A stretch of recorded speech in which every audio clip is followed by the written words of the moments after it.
Sharon and I both say exactly what we want to say and will not self-censor for anyone, which is basically why we've written this book. To counter some of the previous points, our thesis is that an awful lot of people should be really, really frightened of the future. But it's not the people that you think. Where you should be frightened about the future is if you are sitting on unearned privilege, just to sort of drag that out directly into the frontier. And if you do live in a nice house, if you got richer sitting on the couch during COVID in your pajamas and you thought you earned it, you might be in trouble. And that's really what the book is about, because two massive shifts are happening at the moment. The one is globalization and the other is automation. It's bigger than AI, but it's this idea that progress is always about doing more with less. And if you are taking more and giving less, then that means you've got to give something back to the market. That's the problem. Where a lot of us earn very big salaries, have very nice, comfortable middle class or middle class plus, as I like to say, lives, you've got to kind of justify that in the face of automation that can do what you do better, smarter, faster. If you're not above average, as we say in the book, and you are earning above average, you're in a bit of trouble. The other thing you should be worried about, of course, is globalization, which despite what the news will tell you about the multilateral picture breaking down, our economies are more entwined than they ever have been before. Money flows, and money flows to where it's getting the greatest return. And that means you've got to be as competitive as your cheapest global competitor if you want to remain competitive. And we have to really reckon with that. We think we can put our little defensive moats and our little tariffs in place and that's going to protect us.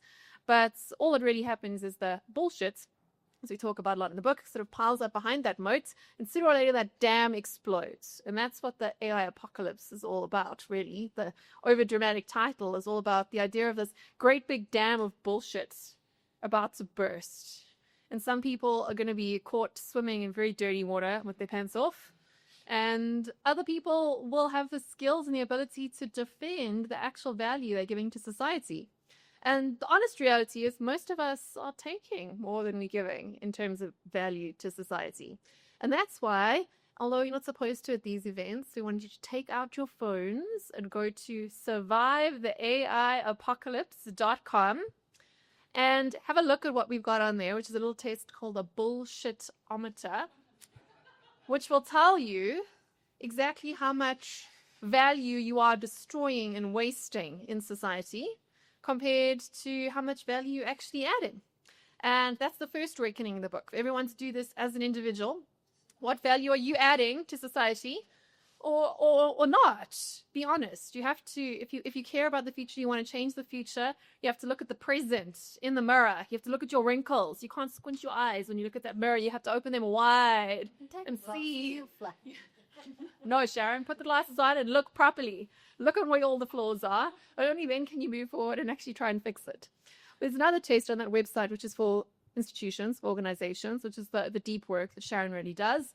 It takes a bit longer. You might need some help going through it. But again, even if you're adding value in a valueless organization, you're still at a huge amount of risk at the moment. So you have to reckon with that. But we don't leave you there.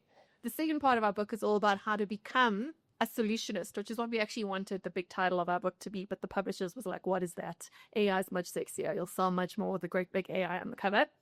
And being a solutionist is figuring out what value you can add and how do you deploy that value in context to solve a real problem for a real person.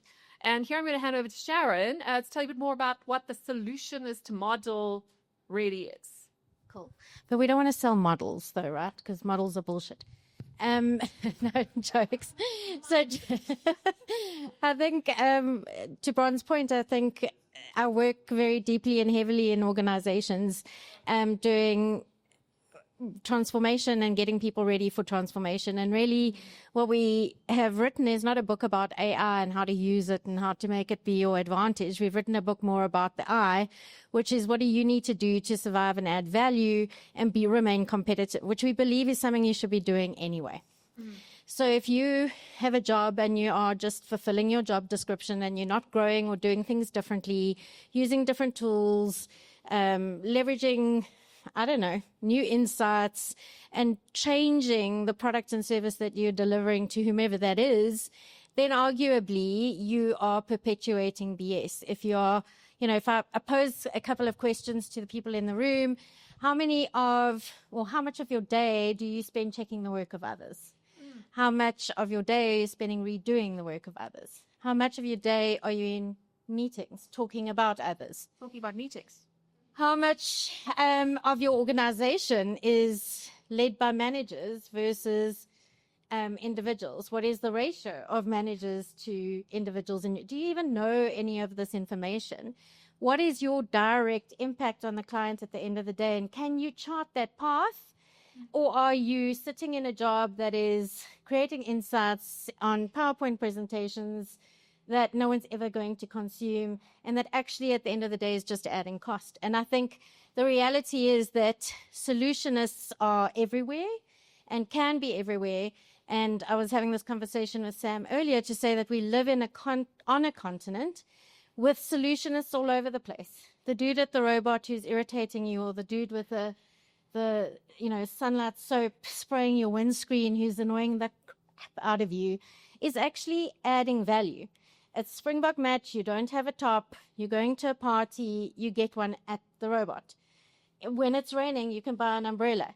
The bottom line is that is value add. It's way better than adding a cost onto a product and service that somebody is begrudgingly buying because you are forcing them to save their money in an institution that you can only operate with a license, or security, who most of the time we don't really trust because we are in a crime-ridden environment, and actually creating more crime creates more kind of profit. So we start to become so tuned to selling the wrong solutions for the wrong reasons. And that we are saying needs to shift. And AI really is just going to speed up and level that playing field out a little bit, right? So the bottom line is solutionism, as we say, we want everyone to become a solutionist. Think like a thrivalist or a survivalist. What is it somebody needs, and how do we deliver that? And how do you really empathize with your client, whoever that is? How do you contextualize what they need and not sell things that are one size fits all, which many of us do? Here's a template, here's a model, here's a process, here's an approach. And really don't bullshitify stuff with technology either, right? We ask very difficult questions. Why do you have a complaints department? Why are we incentivizing the notion of complaints? Should we not be preventing them? And what in your organization is set up for prevention rather than for complaint? And are you really focusing on driving and designing the right practices and stuff? So, an app, it's sexy, cool, force people to become digital, do all of that cool stuff. But you still have the infrastructure of a banking branch. People still have to walk in there because you've got to pay for it. It's physical infrastructure.